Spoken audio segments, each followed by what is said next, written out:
And to continue this conversation, because as I mentioned, I wanted to be surrounded to understand the context of environmental intelligence with as many people as possible. And within the work that I've been doing, I've been so fortunate to meet many, and one of them is the great Nigel Crawhall, who is the Chief of Section of Local and Indigenous Knowledge Systems at UNESCO. Please join me.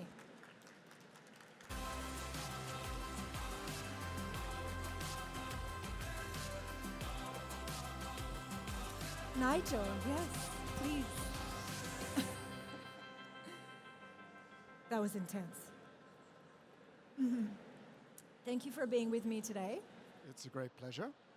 If you could please tell us what your day-to-day looks like at UNESCO, working with all these wonderful Indigenous groups. Well, I don't know if you really want to know what I do day to day, because there's a lot of bureaucracy in that. But just to say, my background is working in the Kalahari Desert. Yeah. So I worked with the last group of people who were getting a land claim and discovering a language that everyone thought had disappeared, but then working with the old people and the young people to transmit that knowledge. So the knowledge was getting lost, but once the land came back, then the people were able to regain their knowledge, and with that, the language.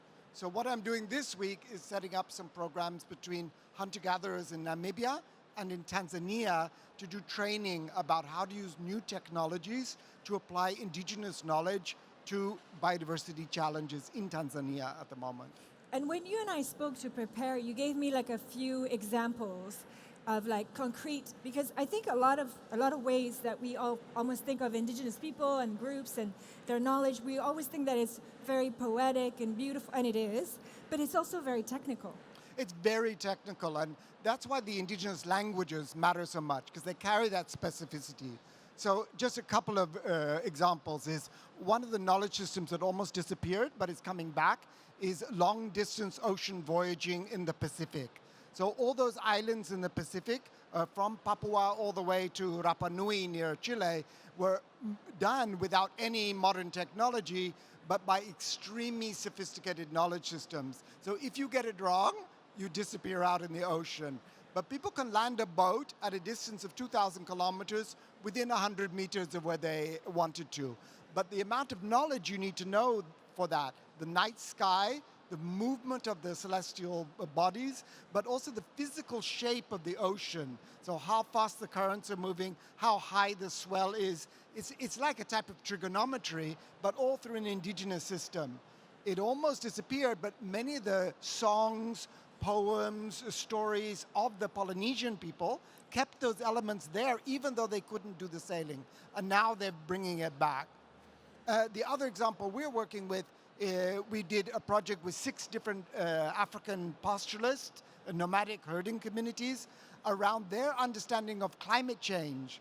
And normally when you talk about climate change, you're talking about air temperature, wind speed, or sea surface temperature. In their indigenous system, they had more than 1,200 indicators to tell us how seasonal changes are happening and the fluctuations in climate. So the precision is much, much greater. And we had an example with the Maasai in Tanzania again, where they have a whole taxonomy for weather patterns, which is much more sophisticated than what we have in English or in Swahili. And in exchanging with meteorologists, they help meteorologists understand what type of seasonal changes are happening using indigenous knowledge completely. And so, are you working also with group that are outside of UNESCO, corporations, companies, countries that are looking to integrate this knowledge into their work for climate change, obviously?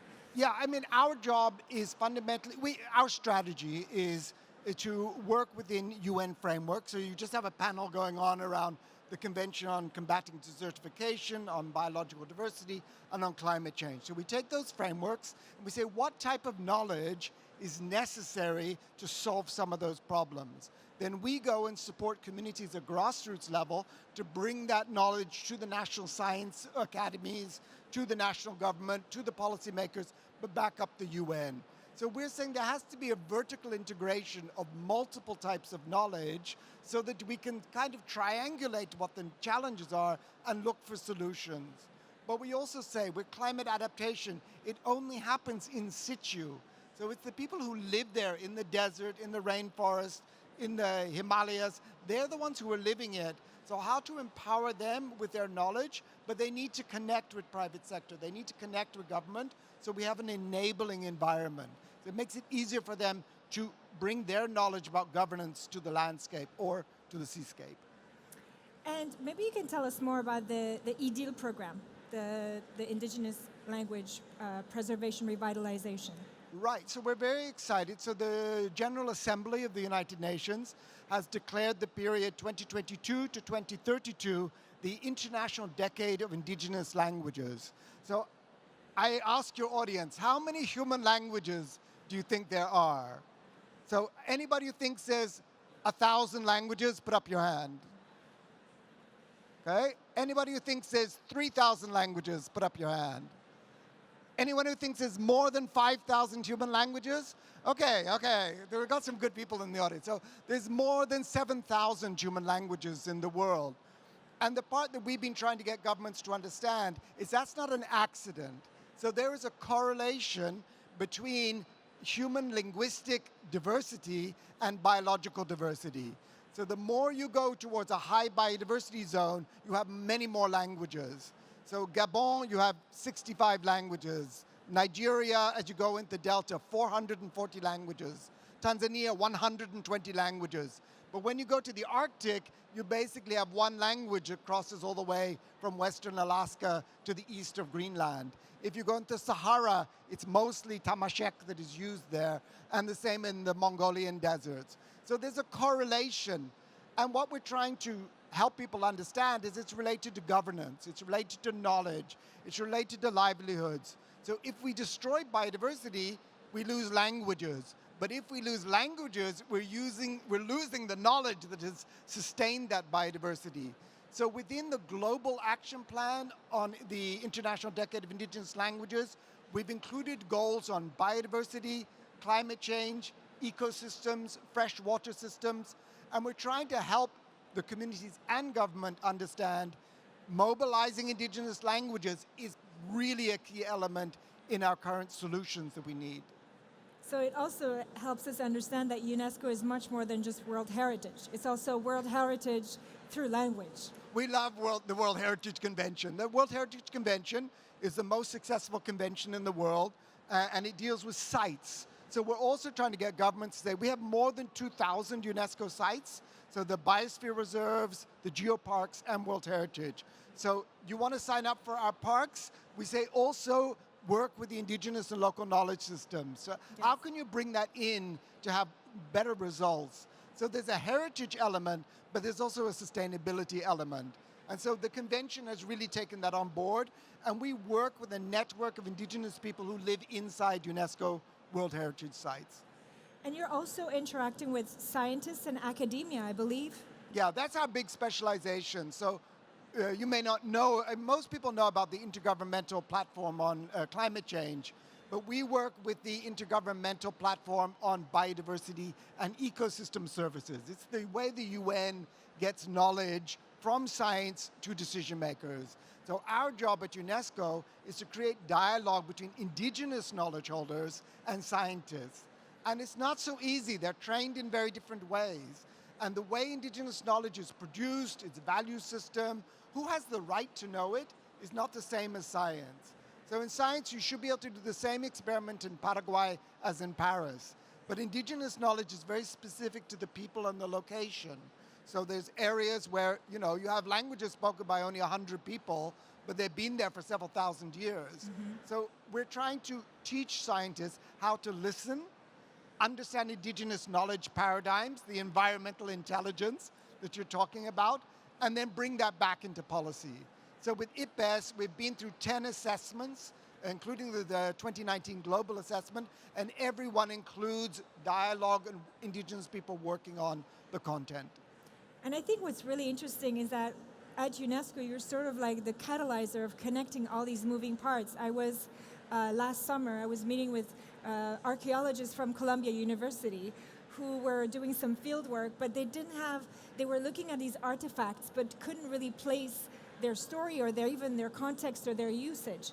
And I think it's very interesting that you kind of play the connector. We're the connector. That's our job. You know, we're a small team working on indigenous knowledge. We're the only unit in the whole of the UN system, but we're influencing everyone on climate change, on biodiversity, on ecosystems. And I love working with archaeologists because they're often like, they just don't have the underlying knowledge. So we had an example in South Africa where they kept showing us a bone, and we're like, why is this bone there? We don't know. And then I said, well, just speak to the indigenous people. They're still using that bone. You have to put a plant inside it, you hit it with a rock, and it creates fire, and you can carry that fire all day long. So it's today used in the Kalahari, but you find it in sites that are 10, 20,000 years old in South Africa. Yeah, because one of the projects of the environmental intelligence is also to recontextualize these artifacts, because we don't know these tools. What could they be in the future? What could they be in this context? Exactly. And what, particularly where it's sensitive things like plant knowledge or different animal species that don't leave a trace in the archaeological site.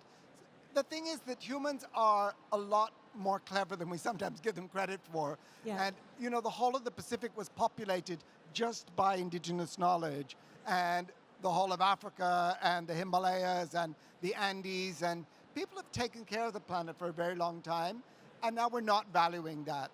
And our goal is to say multiple knowledge systems for complex problems are going to give us better solutions. So it's not that one group is right or the other group is right, it's that dialogic process. But if you think that Mayan people ran an entire underground water system that covers thousands of kilometers for millennia with successfully not polluting any of the water system, that's something we're not achieving today. Today we're having problems with groundwater pollution and you know, like from mining and things, the impact on the water. And indigenous people have been protecting the water since time began. So there's some real lessons to learn there.